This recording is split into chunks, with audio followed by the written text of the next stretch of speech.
Bonjour chers parents, j'espère que vous allez bien. Bienvenue dans la classe de Rama pour continuer notre trésor avec mon enfant géopositive. Alors aujourd'hui nous allons voir ensemble le chapitre 4 qui s'intitule « Il ne m'écoute pas » entre guillemets. Donc là on comprend que c'est le parent qui parle. Et après on a la voix du spécialiste qui nous propose de limiter les interdits. Donc, limiter les interdits. Alors, ce chapitre 4, je trouve très intéressant, comme tous les chapitres, pose le problème des interdits, des contraintes, de l'obéissance. Donc, là, moi, je me dis que la question qu'on doit se poser dès lors, par rapport à ce chapitre, c'est de se demander si tous les interdits que nous imposons à nos enfants sont toujours nécessaires. Est-ce que tout ce qu'on interdit à nos enfants, ne fais pas ceci, ne fais pas cela, ne joue pas à ça, est-ce que c'est nécessaire vraiment? Parce qu'en tant que parent, quand on interdit une chose à notre enfant, c'est surtout pour des raisons de sécurité ou de respect d'une règle de vie, de règlements établis à la maison, des habiletés de vie quotidienne, d'habiletés de vie sociale. Donc, mais aussi des fois, il nous arrive de poser des interdits juste par réflexe. On a tendance, la plupart du temps, à reproduire les mêmes interdits qu'on nous faisait. Alors, je commence par moi. Je vous donne un exemple. La semaine passée, on était sortis en famille pour faire du vélo. Bon, moi, je ne fais pas de vélo.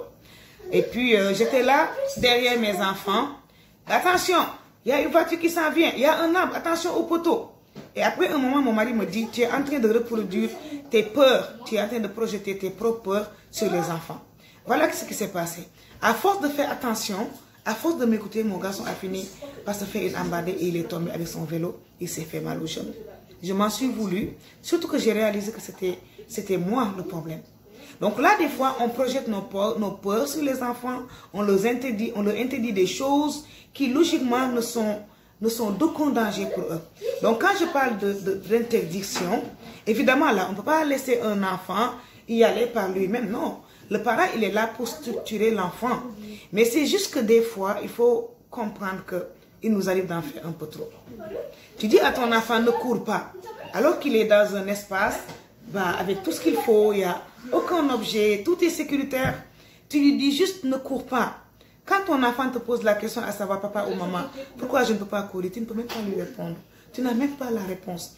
Ne cours pas parce que c'est pas sûr. Pourquoi c'est pas sûr? Parce que j'ai peur que tu tombes. Finalement, c'est le parent lui-même. Finalement, c'est les besoins du parent qui sont en train d'être pris en compte par cet interdit-là. Alors, qu'est-ce qui va se passer après?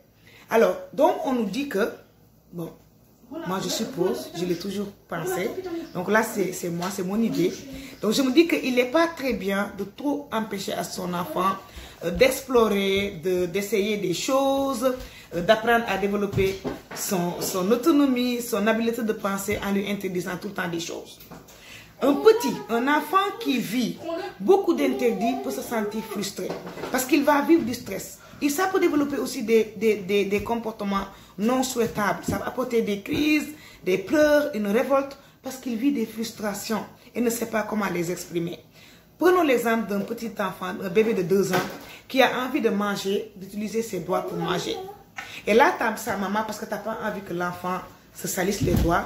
Tu n'as pas envie peut-être qu'il y ait de la nourriture par terre. Tu préfères lui donner à manger avec la cuillère ou qu'il mange avec la cuillère. Quand c'est un bébé qui a du caractère, il va envoyer balader la cuillère ou la fourchette parce qu'il aura envie de manger. Il a envie de toucher, d'explorer. Tu es en train de le priver d'une sensation formidable. L'enfant, plus tôt, il développe les 5 sens, mais mieux ce sera pour lui. Ok? Donc ton enfant a besoin de monter sur une chaise. Il a envie de monter sur la chaise tout le temps. Mais tu lui dis tout le temps, ne monte pas. Il a besoin de prendre ce risque-là. Parce que le risque a une portée pédagogique hors du commun. Bien sûr, quand je parle de risque, je ne parle pas de laisser son enfant sauter de 4 marches de l'escalier, non. Mais juste le laisser explorer, aller au-devant, construire ses choses. Parce que c'est comme ça que l'enfant construit ses connaissances. Alors, quand on passe notre temps à poser des interdits à nos enfants qui ne sont pas nécessaires, voilà ce que le livre nous dit. Là, maintenant, c'est le livre qui parle. Alors, le livre nous dit que l'obéissance absolue est guidée par une peur constante. Ce qui en découle n'est certainement pas une vie saine. Alors, donc, Donc, apparemment, il est très important de poser la contrainte à son enfant parce que la contrainte est importante. C'est important parce que dans l'éducation, il faut qu'il y ait des contraintes. Parce que c'est la nature, la vie en elle-même qui est contraignante. Mais jusqu'où doit aller cette contrainte-là? Il faut aussi avoir des fois un petit peu de souplesse. C'est pas plus grave que ça. C'est pas plus grave que ça des fois de sentir que son enfant, des fois, a des manquements par rapport à une chose. Tu dis tout le temps à ton enfant de faire ceci, des fois il y a des petits manquements, c'est pas plus grave que ça. Pourquoi c'est pas plus grave que ça? Parce que l'enfant qui apporte des manquements des fois à la consigne, à l'interdit qu'on lui fait. Mais attention, il faut que l'interdit là, il faut que ce soit comme... j'ai lu quelque part tout à l'heure, bon c'est pas grave, je vais revenir là-dessus. Donc l'enfant qui de temps en temps porte un manquement à l'interdit qu'on lui pose, qu'est-ce qui se passe?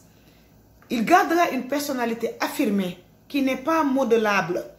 Une personnalité qui ne pourra être ni dirigée, ni manipulée par des gens se targuant d'une position d'autorité ou de force comme un dictateur ou un gourou.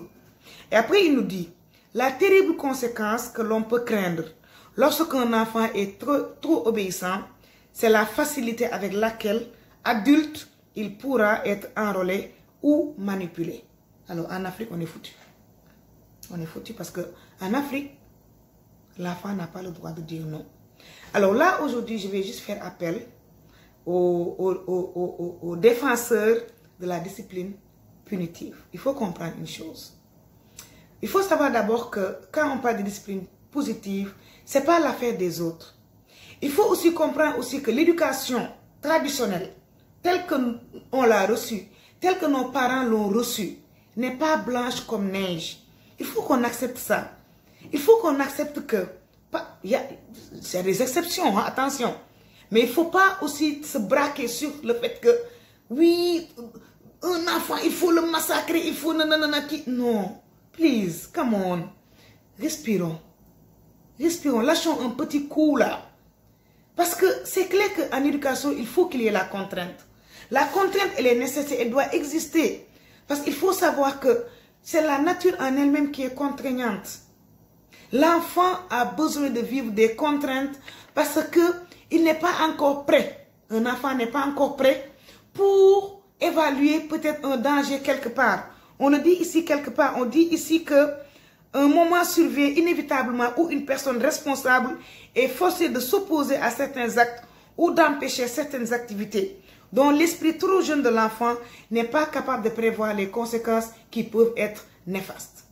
Donc il faut savoir d'abord que dans la discipline, dans la parentalité positive, la contrainte existe, elle est là. Mais il n'y a pas que ça. Il y a aussi la fermeté. On demande aussi aux parents d'être fermes. La preuve, dans la discipline positive, les 4 principes de base, c'est quoi? La bienveillance et la fermeté qu'on met ensemble. Pourquoi? Parce que quand on parle de bienveillance, si on ne met pas la fermeté à côté, ça peut virer vers le laxisme. Et quand il y a trop de fermeté et sans bienveillance, ça peut aller à l'autoritarisme. Attention, je n'ai jamais dit que l'autorité n'est pas bonne. Mais il y a une différence entre l'autorité et l'autoritarisme. Et enfin, il y a la collaboration, coopération et l'encouragement. Mais non seulement on demande aux parents ici d'être sévères, parce qu'il faut qu'il y ait la fermeté dans l'éducation. L'enfant doit pouvoir réaliser, comme on appelle en salle de classe, le sens des... Qu'est-ce qu'on appelle ça là? Assumer ses responsabilités, je ne sais pas, il y a un terme technique, pédagogique, j'ai oublié. Mais ça amène l'enfant à faire preuve d'autorégulation. Quand l'enfant comprend, par exemple, que si je pose cet acte, ça veut dire que c'est un interdit. Mais si je porte un manquement à cet interdit, il y a cette conséquence-là qui m'attend. Il fait preuve d'autorégulation. Mais ce n'est pas grave. Peut-être qu'il a besoin de faire un manquement à cet interdit-là. Qu'importe après si la conséquence s'en vient. Ce n'est pas grave. Mais donnez-lui la conséquence. Mais ne soyez pas frustrés quand votre enfant porte un manquement à un interdit que tu lui donnes. Peut-être que cet interdit ne répond pas à sa propre personne. Imaginez-vous les parents qui se battent pour que leur enfant arrête d'écrire avec la main gauche. C'est pas grave. Bats-toi pour que ton enfant marche avec la main droite. par rapport à ta culture. Je parle par rapport surtout à ma culture, à moi.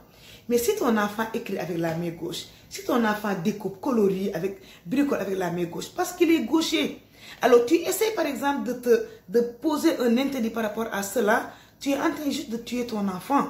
Parce que ça, être gaucher, c'est une disposition naturelle. Il y a des droitiers comme il y a des gauchers. Moi là, si je devais en ce moment écrire avec la main gauche, ce sera la catastrophe.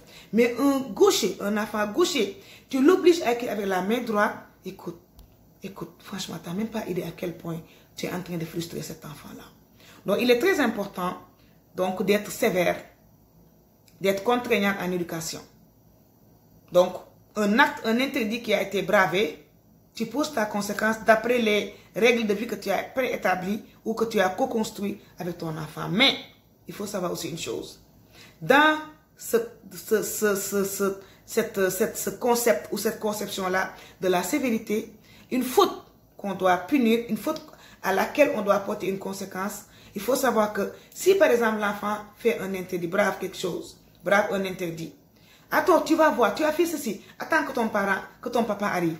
Et que le papa arrive 5 heures après pour donner la conséquence à son enfant, ça n'a pas de sens. La conséquence doit suivre tout de suite l'acte. Autrement, ça n'a pas de sens, l'enfant ne comprend même pas. Il fait une bêtise, tu attends 4 heures ou 5 heures que papa vienne pour lui donner sa conséquence, ça n'a pas de sens. Et puis, pourquoi attendre papa? Pourquoi? Pourquoi attendre maman? Donc, en fait, c'est ça, c'était comme... C'est pas tout, mais c'est juste que c'est les points surtout les plus saillants. Donc, pose-toi la question en tant que parent, à savoir si cet interdit-là, ça vaut la peine. Ne cours pas. Pourquoi il ne peut pas courir? Ne cours pas parce que tu ne dois pas courir. Tu ne sais même pas pourquoi tu lui interdis de courir. Tu ne sais même pas. Ne monte pas, ne fais pas ceci, ne fais pas cela. Je pense que plus il y a des interdits, je crois, hein, moi je crois à ce que le livre a dit, hein, facilité, il pourra se faire enrôler et manipuler. Et moi, je me dis que si cela là, moi j'y crois. Et si c'est vraiment vrai là, on est foutu là. Parce qu'en Afrique, l'enfant n'a pas le droit de dire non. Et écoutez ce qui suit. Même dans un groupe professionnel, amical ou sportif, il pourrait devenir le bouc émissaire à qui l'on confie toutes les corvées, car il ne sait pas dire non. Tout cela parce que plus jeune, il avait peur de perdre l'amour de ses parents s'il n'obéissait pas. Les gens repèrent très vite ceux qui sont trop dépendants de la considération des autres. Voilà ce que je disais, que l'amour que nous portons à nos enfants doit être inconditionnel. On va me massacrer, je sais, mais je le dis. Un enfant n'a pas besoin d'avoir peur de ses parents. Il doit respecter ses parents, comprendre le contrat qu'il y a, respecter le contrat, pouvoir assumer ses responsabilités, faire preuve d'autorégulation en sachant que tel acte demandera telle conséquence. Si jamais je porte un manquement là-dessus. Donc voilà, c'était ça. Donc je pense que limiter les interdits, c'est aussi quelque chose de très important qui mérite peut-être qu'on y réfléchisse encore pour éviter, pour protéger nos enfants. Parce que tant que c'est un enfant, c'est pas grave. C'est peut-être à ton aise. Tu es là, tu lui demandes n'importe quoi, ne saute pas, ne bouge pas, ne court pas. Mais il le fait, c'est correct. Mais après les conséquences, après, quand on parle des blessures de l'âme, c'est de ce genre de choses dont on parle. Quand l'enfant grandit, c'est parce que ça, c'est un manque d'estime de soi. Si, par peur de manque de considération des autres, tu ne peux pas dire non, ça veut dire que là, c'est un gros problème. Et c'est quelque chose qui a été cultivé déjà quand il était un enfant. Voilà, donc c'était tout pour aujourd'hui. On va continuer avec le livre, Inch'Allah. Et la prochaine fois, ça va parler de quoi? La prochaine fois, ça va parler de les parents qui disent ils travaillent mal à l'école, parole du parent, et le spécialiste qui nous demande de donner plus confiance à nos enfants. Parfait, bonne soirée, bye.